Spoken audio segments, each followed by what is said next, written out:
I'm Logan Crawford, and right now on Spotlight, we're taking a look at an inspiring book by an inspiring author. His name is Casel Burnett, and the name of the book is No Regrets. Well, my dad tried to teach me, and now I know. This transformative guide reveals secrets to success through commitment, hard work, and continuous improvement. We will learn how his father's wisdom propelled him to become a leader in the automotive industry. We're delighted to have this very talented author join us here today on Spotlight. We thank the team at Atticus Publishing for helping us put him in the spotlight today. And we ask viewers like you to support authors like him by subscribing to our channel and by purchasing his remarkable book. The links are below this interview. Casel, great to see you here today on Spotlight. Yeah, good to see you this morning, Logan. I so appreciate your time and really looking forward to the opportunity to discuss my new book, No Regrets. Well, I'm looking forward to talking to you about it as well. We were talking before the show began. A lot of us had fathers who tried to teach us right from wrong, what to do, how to do it well. And we kind of listened. It was just kind of a noise distraction back there at times. At what point in your life did you realize that, hey, dad was a pretty smart guy? Well, ironically, Logan, it really kind of started coming together with this simple card that I made back in 2003. And it was really to generate inspiration in my team members at the time with simply words to live by. Hmm. And I got the card, ironically, back about 10 years later with the simple note, you left a legacy. And it was at that moment that suddenly I really recognized the value and the impact of the written word, and more importantly, the things that my father shared. And I even noted that on the note card at the time in 2003, again, just trying to inspire my people to go to much bigger projects that we were dealing with at the time. Absolutely. Is there a most impactful lesson that your father taught you that you still use today? Yeah, the words that I share even in the first chapter, you can do anything if you put your mind to it.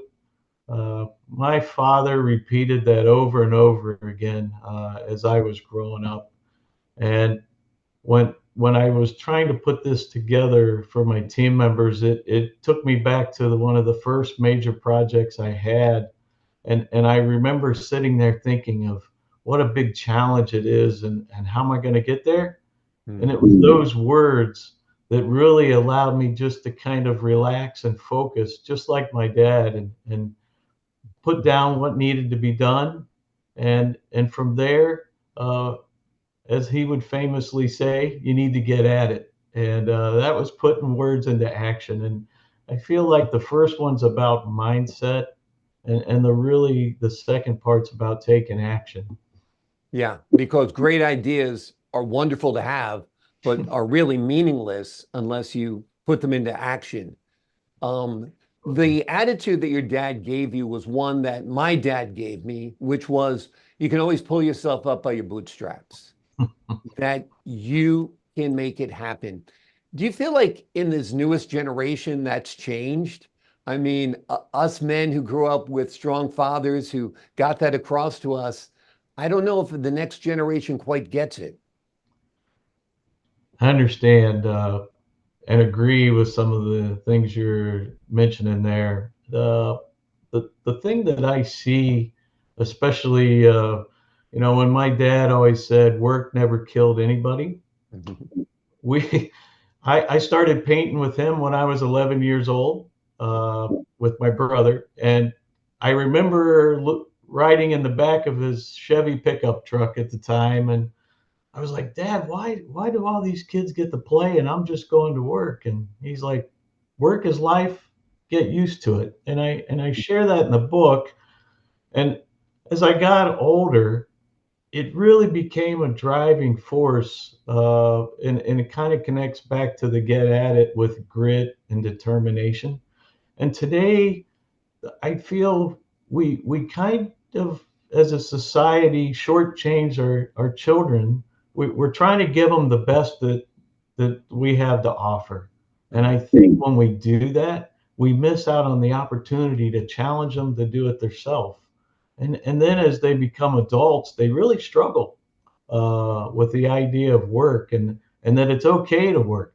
Uh, and I feel like that's a missed opportunity today. And I'm hoping, maybe just sharing a story like No Regrets can really help people realize it's okay to work.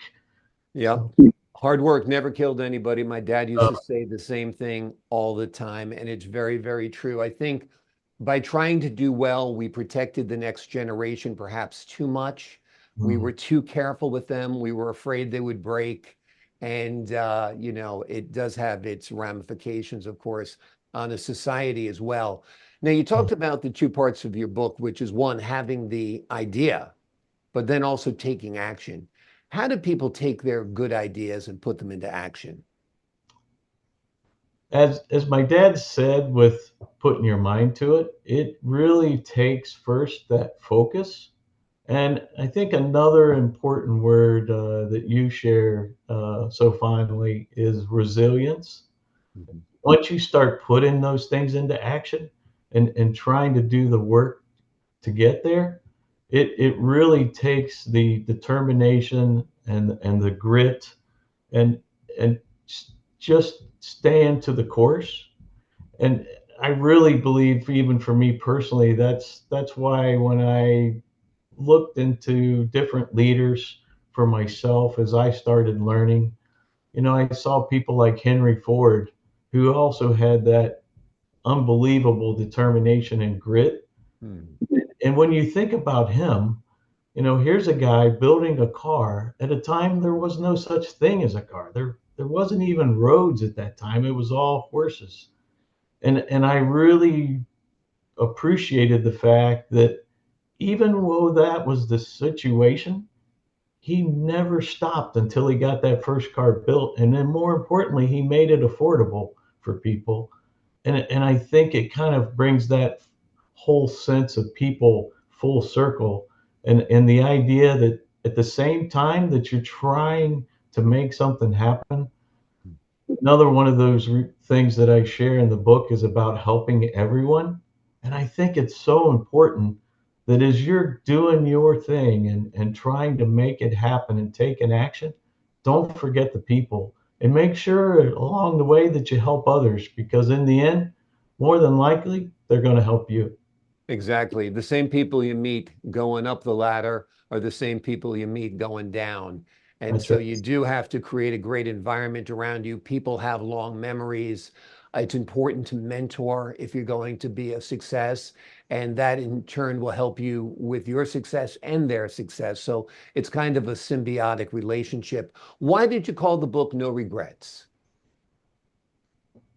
Ironically, I had sat down with one of the other executives at Toyota, and I was sharing with him, getting this note card back, and we were talking about leadership.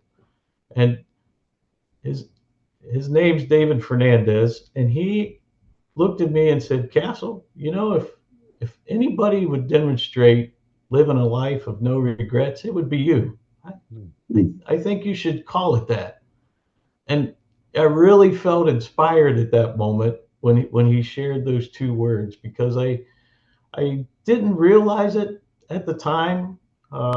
Even when I put together the note card, I truly didn't see where I was headed, where I'm at today, and really seeing the impact of my father's words on me personally. And that's really the essence that I want to have with No Regrets. I want it to be one of those books like Think and Grow Rich that people go back to and say, I want to help somebody else and I want to make a difference.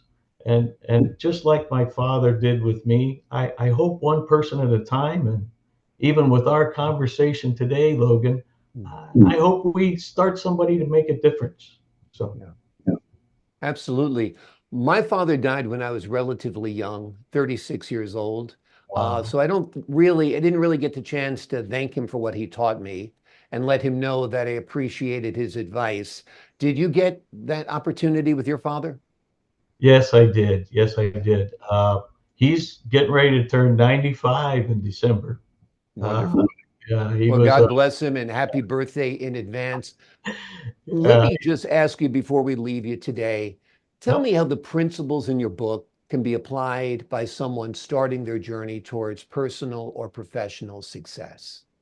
Okay. So I think first, again, thinking from the way I structured the book, I intentionally started with putting your mind to it. And then as you kind of start working through the chapters, it talks about, as I mentioned a few moments ago, about helping everyone, but also about work never killed nobody. So to having that determination. So and I closed it intentionally with taking action because as you mentioned earlier, I can have a lot of great ideas, but if they only stay up here or they only stay on paper, it never comes to be.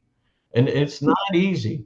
It's not easy. And I think those things, whether, as you mentioned, whether it's for business or for personal, can make such a dramatic difference. And I one thing that I really also feel is in the middle of the book as well is kind of that higher power or our faith and it's not just faith in ourselves but it's also faith in the good Lord above. Yeah. And I feel like those things in essence are kind of from some words that I heard from Robert Schuller, a televangelist, maybe some people haven't heard of, but he said, work as if it depends on you and pray as if it depends on him. And I Hmm. think if you see that kind of as I go through the middle of the book, uh, it really helps pull you along from the idea, which is putting your mind to it, to take an action, which is Yeah. making something happen. And faith, of course, also gives you purpose, which That's is right. what the journey towards success is all about. Absolutely. Well, Absolutely. wonderful. Well, your dad must be very, very proud of you. I'm sure you will share this interview with him. The name of the book is No Regrets, What My Dad Tried to Teach Me, and Now I Know. It's a wonderful book. It's a transformative guide written by Casel Burnett. It reveals the secrets to success through old-fashioned commitment, hard work, and continuous improvement. It's a great book. It'll remind you of the things that your dad used to say. My dad used to say, the road to hell is paved with good intentions. And it's kind of like what you said before. If you have the idea and you don't take action, the idea is kind of for naught. That's Casel, right. thank you so much for joining us here today on Spotlight. Thank you. I appreciate your time, sir. And to the folks at home, I'm Logan Crawford, thanking you for your time this time. Until next time on Spotlight.